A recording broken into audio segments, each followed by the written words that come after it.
প্রিয় বন্ধুরা, ন্যাটো বা নর্থ আটলান্টিক ট্রিটি অর্গানাইজেশনে সদস্য হওয়ার অনেক সুবিধা রয়েছে, বিশেষত সেটা যদি তুরস্কের মতো কোনো দেশ হয়।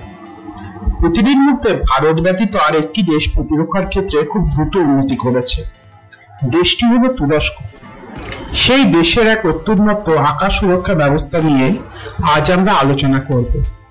দর্শক, আপনারা অনেক কিছু এই ভিডিওতে জানতে পারবেন যা অন্য প্রতিবেদনে পাবেন না, তাই এই চ্যানেলটিকে সাবস্ক্রাইব করুন, ভালো লাগলে লাইক ও শেয়ার করুন।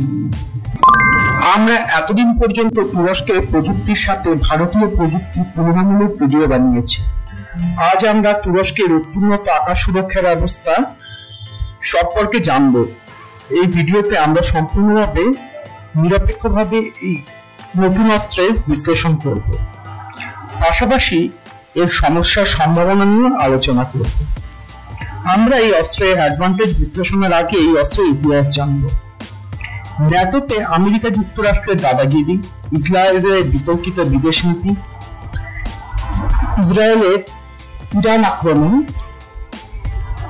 এই সমস্ত কারণে তুরস্ক 2024 আগস্টে এক বহুস্তরীয় এয়ার ডিফেন্স সিস্টেম তৈরি করতে চেয়েছিল। তুরস্কের ডিফেন্স ইন্ডাস্ট্রি এক্সিকিউটিভ কমিটি, যেটা সাধারণত তুরস্কের অস্ত্রের যে কোনো অস্ত্রশস্ত্র, বিশেষত এয়ার ডিফেন্স বা ভারী অস্ত্রের ক্ষেত্রে ফান্ড অ্যাপ্রুভ করে, সেই কমিটি নেটওয়ার্ক সেন্ট্রিক ওয়ারফেয়ারের জন্য একটা লেয়ার্ড এয়ার ডিফেন্স সিস্টেম তৈরি করার সিদ্ধান্ত নেয়, যাতে আর্টিফিশিয়াল ইন্টেলিজেন্স ব্যবহার করা হবে। বলা হয় তুরস্কের লিডিং প্রতিরক্ষা নির্মাতা সংস্থা আসেলসান এর সাথে রকেটসান, টুবিটাক, সেস এবং এমকেই যৌথভাবে অস্ত্র বানাবে। মাত্র এক বছর পর 27 আগস্ট 2025 আসেলসান 47টি স্টিল ডোম সিস্টেম তুরস্কের সামরিক বাহিনীর হাতে তুলে দেয়। এই সিস্টেমে বিমান, ক্ষেপণাস্ত্র প্রতিরোধী ক্ষেপণাস্ত্র, ইলেকট্রনিক ওয়ারফেয়ার প্রণালী, কাউন্টার ইউএভি সিস্টেম এবং এস-ব্যান্ড লং রেঞ্জ রাডারের এক সমন্বয় রয়েছে। এইবারের মাল্টিলেয়ার এয়ার ডিফেন্স সিস্টেম এতে কি কি কম্পোনেন্ট রয়েছে তা আমরা জানব। একদম প্রথমে ছোট মাঝারি ড্রোন নিউট্রালাইজ করার জন্য আছে টিটা 100 এর মতো সিস্টেম, যা শত্রু ড্রোনকে জ্যাম করে দেবে। মূলত এখানে সবটি প্রযুক্তি ব্যবহার করা হয়েছে। এরপর আছে শাহিন 130/40 জিএল সিস্টেম, যা ড্রোন ধ্বংস করার জন্য হার্ডফুল মেথড ব্যবহার করে। এতে 3D ক্যামেরা, থার্মাল ইমেজার এবং লেজার রেঞ্জ ফাইন্ডার আছে, যা MK19 গ্রেনেড লঞ্চারকে গাইড করবে। এই MK9 grenade launcher high velocity অ্যাটম 30 এয়ারবাস রাউন্ড প্রজেক্টাইল ফায়ার করে, যা মাইক্রো আনম্যান্ড এরিয়াল সিস্টেম কে নিউট্রালাইজ করার ক্ষমতা রাখে। এরপর ইউএভিকে বড় ইউএভি, বিশেষত তাদেরকে নিউট্রালাইজ করার জন্য আছে গোকবেক মোবাইল লেজার সিস্টেম। এর পরের অংশে রয়েছে বুজ 150 CIWS সিস্টেম, যা রুশ ফ্যান্সি এসের সমতুল্য, বা একে তুরস্কের একটা বিকল্প CIWS সিস্টেমে বলা যেতে পারে। এতে আছে 35 মিলিমিটার অটোটমি, বোগদোগান এবং বোজদোগান দুটো আকাশ ক্ষেপণাস্ত্র, 4টি বিশপ সিস্টেম, এছাড়া সেলফ ডিফেন্স মেশিন গান। এরপর আছে 4 কিলোমিটার রেঞ্জে শত্রুকে ধ্বংস করার জন্য 35 millimetre self propelled anti aircraft গান। এরপর যথাক্রমে 15 এবং 25 কিলোমিটার দূরত্বে এরিয়াল থ্রেটকে নিউট্রালাইজ করার জন্য আছে রিশাপ-2 এবং রিশাপ-4 এয়ার ডিফেন্স সিস্টেম। সর্বশেষে আছে সিপা, যা high altitude medium air defence surface to air ক্ষেপণাস্ত্র। এর মধ্যে সিপার-1 এর পাল্লা 100 কিলোমিটার, সিপার-2 এর পাল্লা 150 কিলোমিটার। রয়েছে এরালক এস-ব্যান্ড রাডার সিস্টেম, ALP-300G দূরপাল্লার AESR রাডার বা active electronic scanned array radar এবং ALP-100G লো অল্টিটিউড রাডার। দর্শকরা এবার প্রশ্ন উঠবে যে ভারতের কাছে কি এরকম আকাশ সুরক্ষা ব্যবস্থা আছে?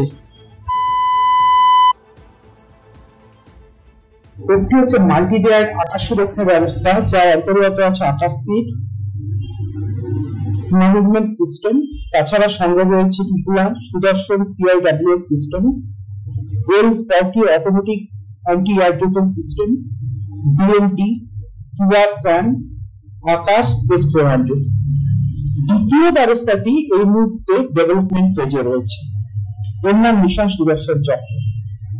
এতে স্টিলডোমের মতো 500 মিটার থেকে 1000 কিলোমিটার পর্যন্ত সমস্ত এলাকাকে সুরক্ষিত রাখবে। কিন্তু ভারতের আকাশ সুরক্ষা ব্যবস্থার প্রধান ঘাটতি হচ্ছে যে প্রচুর বিদেশি কম্পোনেন্ট ব্যবহার করা হচ্ছে, যা লজিস্টিক্স ও ইন্টিগ্রেশনের সমস্যা তৈরি করতে পারে।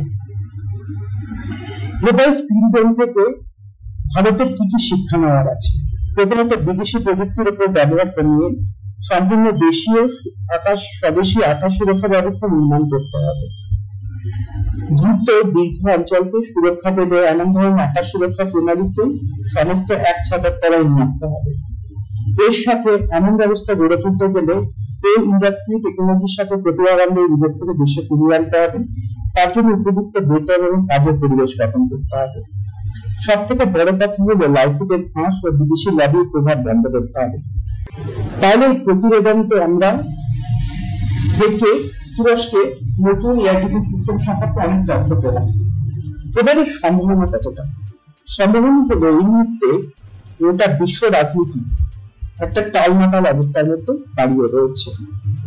বিশেষত মনে রাখতে হবে, যেখানে ইসরায়েল তার সুরক্ষার কারণে বিভিন্ন দেশে হামাসের জঙ্গি ঘাঁটিগুলোকে ধ্বংস করার জন্য সে সমস্ত দেশে সার্বভৌমত্বকে সম্পূর্ণভাবে ক্ষুণ্ণ করে মাঝে মাঝে এয়ারওয়েভ চালাচ্ছে, সেখানে এই ধরনের প্রতিরক্ষা ব্যবস্থা সম্পর্কে সমস্ত ইসলামিক দেশগুলো আকৃষ্ট হয়। যে ইসলামী স্টেটগুলি একটা নিজস্ব ওআইসি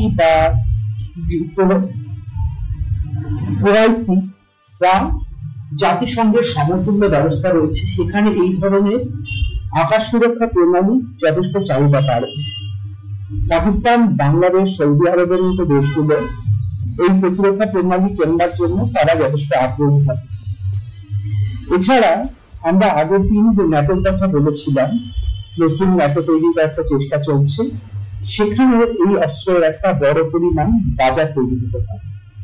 সব মিলিয়ে প্রতিরক্ষা ব্যবস্থার ক্ষেত্রে তুরস্কের স্কিলডোম যে একটা নতুন ধরনের পরিস্থিতি তৈরি করবে এ বিষয়ে কোনো সন্দেহ নেই। বিশেষত এক্ষেত্রে চাহিদা বাড়বে এবং তুরস্কের প্রতিরক্ষা শিল্প একটা বড় রকম বুস্ট আসবে।